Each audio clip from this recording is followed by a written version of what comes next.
This sermon is directed towards high school and college age students. Enjoy! Mark 8:27 through 38. And Jesus went on with his disciples to the villages of Caesarea Philippi. And on the way he asked his disciples, "Who do people say that I am?" And they told him, "John the Baptist, and others say Elijah, and others one of the prophets." And he asked them, "But who do you say that I am?" Peter answered him, "You are the Christ." And he strictly charged them to tell no one about it. He then began to teach them that the Son of Man must suffer many things and be rejected by elders, chief priests, teachers of the law, and that he must be killed and after 3 days rise again. He spoke plainly about this, and Peter took him aside and began to rebuke him. But when Jesus turned and looked at his disciples, he rebuked Peter. "Get behind me, Satan," he said. "You do not have in mind the things of God, but the things of men." Then he called the crowd to him along with his disciples and said, "If anyone would come after me, he must deny himself and take up his cross and follow me. For whoever wants to save his life will lose it. But whoever loses his life for me and for the gospel will save it. For what good is it for a man to gain the whole world yet forfeit his soul? Or what can a man give in exchange for his soul? If anyone is ashamed of me and my words in this adulterous and sinful generation, the Son of Man will be ashamed of him when he comes in his Father's glory with the holy angels." There is a man who just recently became very famous in the world. His name is Felix Baumgartner. Felix just recently broke the world record for the highest skydive. Felix, with the help of NASA, jumped from 128,000 feet in the air. NASA put the Australian man into a little pod, tied a giant helium balloon to it, and there he floated 24 miles up into the air. There, Felix got ready to jump. He unhooked himself, opened the door, and looked down. Looking down, he could see the beauty of the earth beneath him, and looking up, he could see the spine-chilling darkness that was above him. Right before he jumped, Felix said this: "Sometimes you have to go up really high to understand how small you really are." In other words, sometimes you have to change your perspective in order to see what reality is truly like. Too often we get so conformed into our own mindset of what we need to accomplish to get where we want to be. Too often we get focused on what we need to do to satisfy our own agendas. But this is not what Christ says we need to do. As we see from the passage we just read, Jesus rebukes his disciples for having the wrong perspective. This passage shows us, through Jesus' teaching of what a godly perspective looks like, that we ought to have God's perspective on life and not man's. In verses 27 through 30, we see that Jesus begins to show his deity to his disciples. Jesus starts by asking what the people they just got done visiting and teaching view Jesus as. Keep in mind that Jesus just fed the 4,000, rejected giving the Pharisees a sign, and healed a blind man just before this section. So Jesus has already begun to show his power and might to others in the community. By asking the disciples, "Who do the people think I am?" opens up the disciples' minds to all those opinions of who Jesus is. But when Jesus asks them whom they, the disciples, think Jesus is, Jesus is making the disciples think for themselves about what others are saying about him. By doing this, he's teaching the disciples that man doesn't look from God's perspective. but rather from their own selfish perspectives.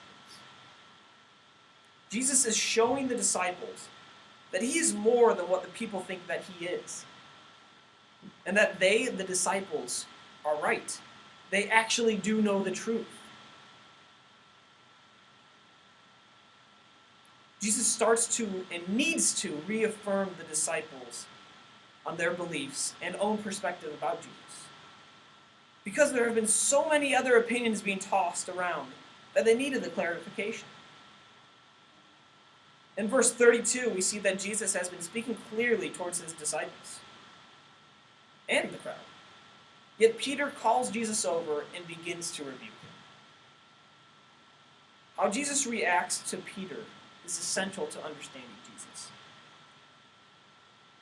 Jesus realizes that Peter isn't in tune with God and calls him out on it. Jesus tells Peter that he isn't setting his mind on the things of God, but on the things of man. Peter is setting his mind, on himself and his own desires. Jesus is saying to Peter, don't you get it? I have been here and come down here to do the will of God, not the will of man. I've not come down here to do my will, your will, but God's will. Isn't that ironic, though? We as Christians today do the exact same thing that Peter did. We constantly try to direct and tell Jesus what is best for our life, when in reality, he already knows. Jesus is thinking with a heavenly perspective, whereas we are thinking with an earthly perspective that is selfish and skewed.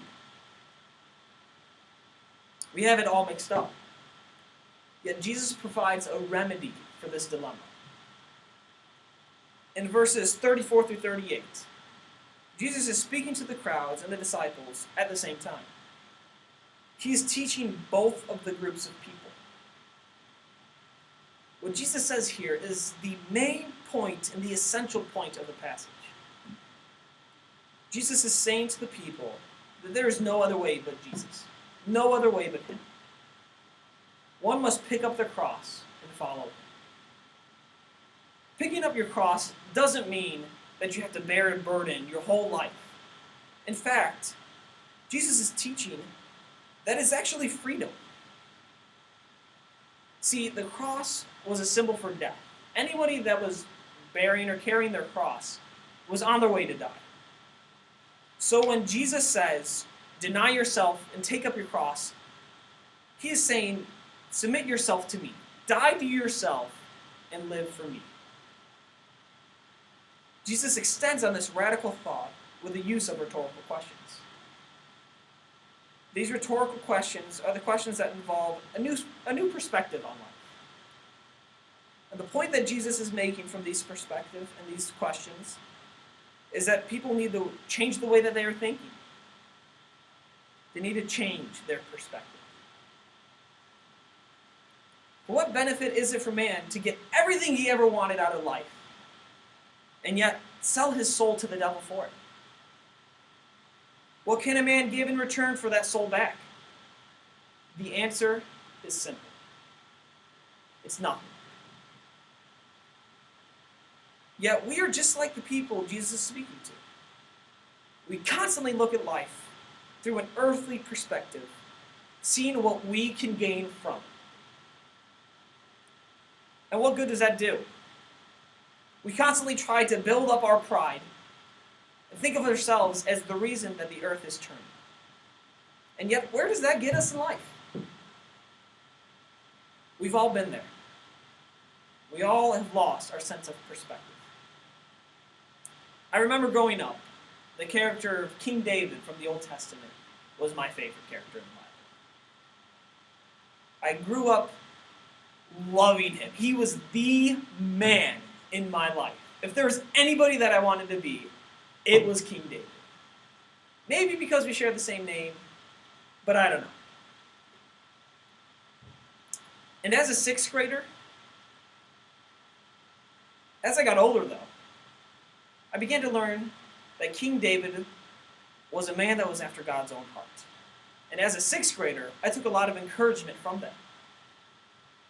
I was set on becoming the next King David in the world.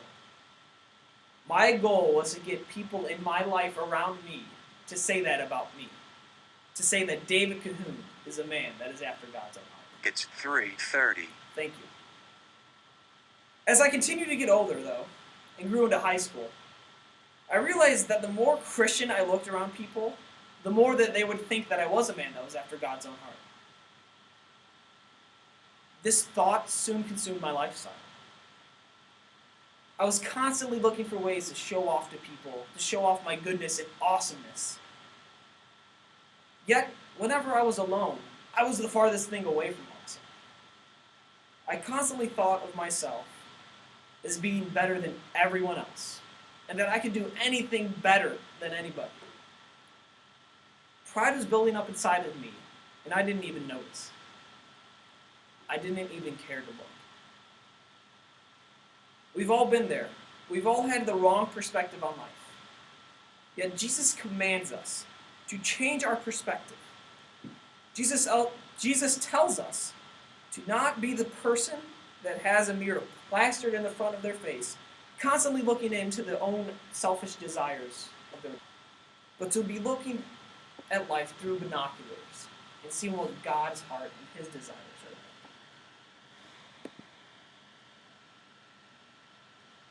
If you don't remember anything from this passage, remember this. Remember that God is calling you to deny yourself, to turn away from your earthly perspective, and to gain a heavenly one. To gain a perspective that isn't focused on the self, but on God. God is calling us to go 24 miles into the air, to step out and look down and come to this realization. I now understand how small I truly am and how big God really is.